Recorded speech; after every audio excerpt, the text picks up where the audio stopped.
La suite du journal, les Nations Unies et le Fonds monétaire international apportent leur soutien au Burkina Faso suite aux attentats terroristes qui ont fait une trentaine de morts le 15 janvier dernier. Des représentants des deux institutions ont été reçus cet après-midi par le président du Faso au palais de Kosiam. Les deux émissaires ont aussi parlé de l'engagement de leur organisation à accompagner le Burkina Faso dans ses efforts de développement. Le point avec Jean Zongo et Draman Guéné. En rang serré, le système des Nations Unies et le Fonds monétaire international présentent leurs condoléances à Roch-Marc Christian Kaboré suite aux attaques meurtrières qu'a connues le Burkina.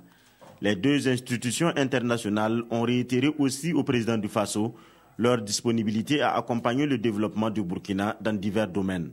Le président, effectivement, nous a parlé de différents domaines. Et il est évident qu'il place une grande priorité sur les domaines du développement économique et du développement social. Il a parlé d'éducation, il a parlé de la santé, il a aussi posé des questions. Bon, le Fonds monétaire international est là, il y a une mission, je pense, qui va venir prochainement.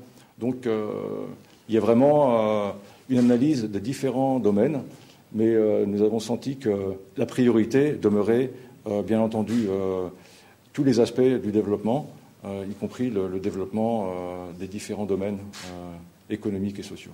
Nous sommes disponibles, l'ensemble du système des Nations Unies et le Fonds monétaire international pour travailler d'arrache-pied et travailler dans tous les domaines du développement économique et du développement social. Les deux délégations ont par la même occasion félicité le président du Faso pour son élection et le retour du pays à la vie constitutionnelle normale.